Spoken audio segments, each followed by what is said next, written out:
Ram and you are watching Car Talk. So today I'm at Wagator for this one. This, ladies and gentlemen, is the Skoda Kylaq, the most affordable Skoda car that you can buy in India. I'm with my colleague Ajish shooting this one. This is the top end variant. It's called the Prestige, priced at 14.4 lakh rupees. But today we'll also be driving the manual version and giving you impressions. That's later. But for now, let's focus on the automatic. So let's talk about the design of the Skoda Kylaq. First things first, you've got Skoda's all-new design philosophy. So this is basically how it looks like from the front. So the grille, it's a freestanding grille. It's the most prominent grille. It's got the piano black finish for the grille, and you've got DRLs. These are DRLs that double up as turn indicators, as you can clearly see. So this makes up for the front end, and there's a bonnet that's got plenty of sculpting. It's a very sculpted bonnet. And now I'll move down and show you the headlamp. So this is a projector unit. These are fogs, and you get a bumper that again has plenty of matte finish again to give you that SUV look. Lower down you have silver. This is matte. So overall, from the front, Skoda's put in quite a lot of effort to give you that proper SUV look, because this is sub-4 meter, the smallest SUV in Skoda's lineup. Now, but yeah, it basically gives you the SUV look from front. And now let's move on to the profile of the car. You get 17-inch alloy wheels in a dual tone shade. You got both silver as well as gunmetal. And again, there's plenty of cladding, because you have to remember the doors are pretty large and this is a compact car. So you need to have that cladding to relieve monotony. So Skoda smartly given you nice matte cladding. And again, there is a pattern here, which we generally don't get to see at this price point. So there's that pattern.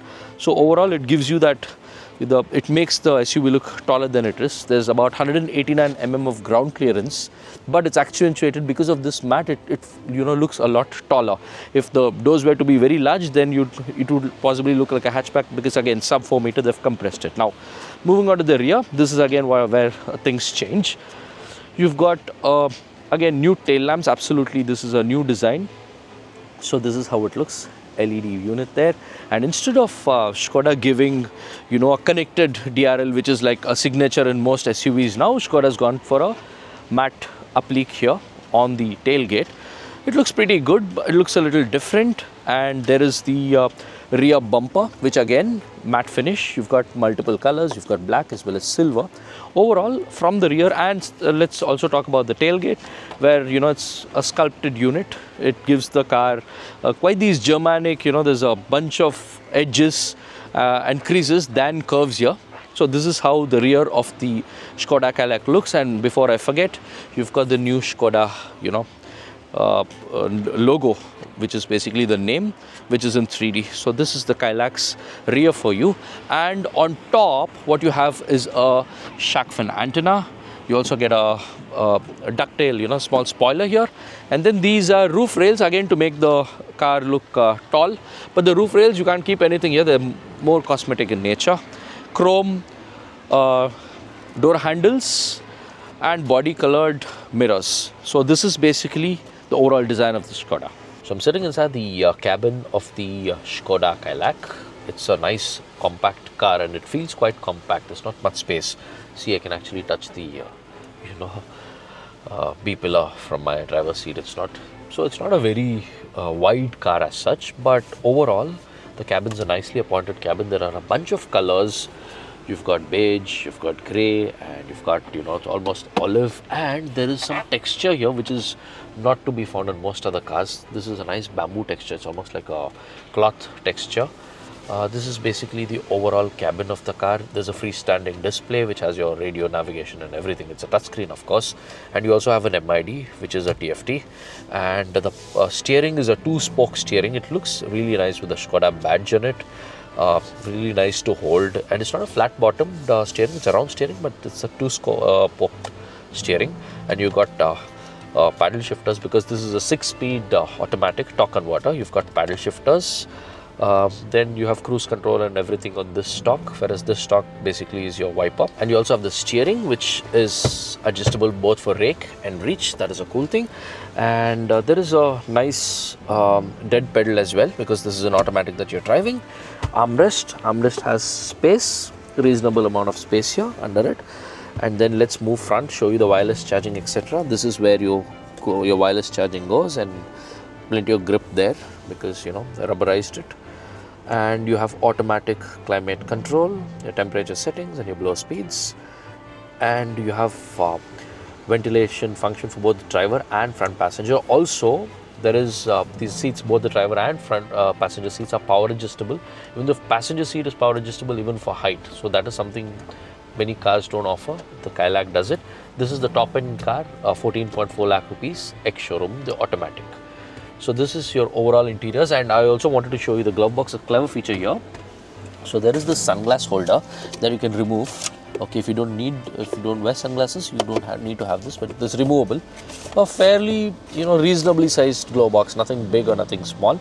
And this is a cool glove box, so you can control the cooling here. So this is basically the overall front cabin of the Skoda. Nice seats, comfortable seats, beige and grey and black. So this is the main elements. Both you all matte finish some places, and some places you have piano black finish. So this is the driver's cabin. Now let's go to the rear and show you the back seat. I'm in the back seat of the Skoda Kylaq. Skoda, as you know, this is based on the Kylaq is based on the MQB A0iN platform. It's not a very wide car. Skoda says that 3 people can sit, and you also have headrests for all 5. But the fact is, 3 people is going to be a squeeze. There's not enough leg room for, say, the third person. The third person, for short trips, it's okay, but for long trips, it's going to be difficult. I'm about 5'7". I have enough. This seat is completely pushed to the back, for my, I generally push it to the back for my, it's adjusted to my driving position. There's reasonable amount of room here. Okay, about a couple of inches clearance, and plenty of, they've scooped out the, the ceiling. So what you have is this, plenty of space. The headroom is not an issue. If they hadn't, then it would have been really tight. But since they've scooped it out, there's enough space. Overall, again, the same theme, and you have AC vents here. Apart from that, you get 2 USB Type-C. So that is a good thing that Skoda offers 2, right? Even in the rear, front also there are 2, and there is no regular USB. This is all Type-C. They're changing with the times. And this is the armrest for you. So as a 4-seater, I think this is a good place to be in, but as a 5 people will be a squeeze. Shorter trips, it's okay, otherwise it's not. And even the seat back has been scooped out, so there's plenty of space here overall. Seats are quite comfortable, they're very snug. I'm not a very heavy person, about 70-72 kilos. For me, it's, I've just fit in right very nicely here. But for somebody who's, the healthier side, it may be slightly cramped if they're big people. For 4 people, it's fine. For 5, short trips, great. Otherwise, no, because I'll tell you why. See, there is this there is a transmission tunnel that comes in, and in between, he's going to sit like this, whoever sits, he or she, 2 legs here, and it's going to make life difficult for everybody. So this is best enjoyed as a 4-seater. So don't buy this as a 5-seater. As a 4-seater, it's fantastic. 5 seats, once in a while you can use that. So that's about the rear of the Skoda. So let me show you the boot of the Kylaq. So you open it like this, and this is some of the space. There are 2 airport-sized, trolley bags. This is slightly a larger bag, and there is a duffel bag, and you also have a regular backpack. So now I'll show you the amount of space. I'm going to keep some more stuff here. So this is how big the reasonable amount of space, but it's not the largest, but Skoda says it's the largest. I'll tell you how. So what Skoda does is, they say that you'll have to put this behind, So now Skoda is saying from the bottom, and it's pretty deep inside, from here to the top, this is 446 liters, but we advise you not to keep luggage beyond the parcel tray, because it's going to impede rear visibility. So it's not a good idea, but emergencies, you can carry that much luggage. So 446 liters, the whole thing is 446, but till here it's obviously under 446. So this is the boot area for you. So I've driven the Skoda Kylaq on all kinds of roads. We were on cement roads, and now we had a bunch of twisty roads, high-speed curves at Verna Industrial Estate, etc.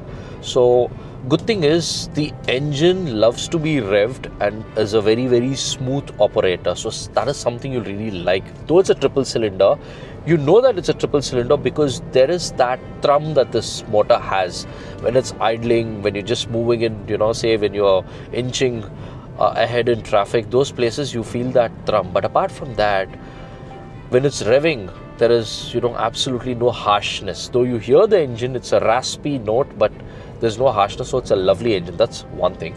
Now, coming to power delivery, it's pretty smooth. It comes in, but you really don't feel that turbo push because it's a small 1-liter turbo. It's quite understandable. Third thing, now let's talk about handling. Handling, it's a very, very sweet car. It's a sweet handler. It loves, high speed curves. It, holds its own, and the steering weighs up very nicely at higher speeds. Okay, it's still very light at, low speeds. It's a EPS, electronic power steering. At higher speeds, it really holds its line very well. That's a big positive. And coming to the ride quality, there is a little bit of firmness at lower speeds, but it settles once you go faster and faster. And at high speeds, it's very planted, and it gives you that ride. There's a very nice compromise between ride and handling. I think in terms of, comparing this with, I would compare it with the Kylaq and say this is slightly more dynamically sorted than even the Kylaq, which is a big compliment to pay this car. So that's basically the ride, handling, engine. Gearbox, talking about the gearbox, what we're driving is a automatic AQ250, which is from Aisin. It's a very smooth shifting gearbox. The shifts are hardly imperceptible. You don't even know whether it shifts. So that is something nice about this gearbox. We'll be driving the manual and also be giving you impressions. But about the automatic, lovely gearbox. I really can't complain. And in sport mode, you can actually feel the shifts because it holds the gear for longer. And I think it holds the gears up to say 6,200 or 6,250 RPM before it goes to the next gear, which is pretty good. You're getting literally all the power that the engine produces at that kind of RPM. So it's fun, and with acceleration, it's pretty brisk. It's not the fastest because we're 4 people in this car. It's a small engine, you'll know that. 4 people in the car with air conditioning, it can only do this much. So that's basically in terms of how it feels to drive. Overall, nobody is going to complain. Enough power on tap, enough torque on tap. It's a sweet handler. Ride quality is the right balance between sharp handling as well as plant ride quality. Lower speed, there is an element of stiffness that creeps into the cabin. In terms of the cabin noise, you can feel the engine, you can feel the tires, and you can feel the wind, etc. because insulation is pretty poor. It's not very well insulated. Under the hood, there is absolutely no insulation. But overall, in terms of driving, for the kind of money you're paying for it, it's a very, very competent package. So we've come to an end of the first drive of the Skoda Kylaq. This is the automatic variant that I'm talking about. What really stood out is ride and handling. Fantastic package. They've really nailed it. The engine's very strong. The gearbox is a very smooth shifting unit. Overall, for 4 people, 4 well-built adults, this is a fantastic car. We were 4 people in the car. Cooling, air conditioning, everything is good. For 4 people, it's great. There are a lot of clever touches in the car. 4 people is great, but don't consider this as a 5-seater. Consider this as a 4-seater. You'll be really, really happy. Ground clearance is good. You know how it looks. So all in all, I think Skoda has a winner on its hands. So what do you think about the Skoda Kylaq? Do let us know in the comments. Do like, subscribe, and share this video. Thank you very much for watching.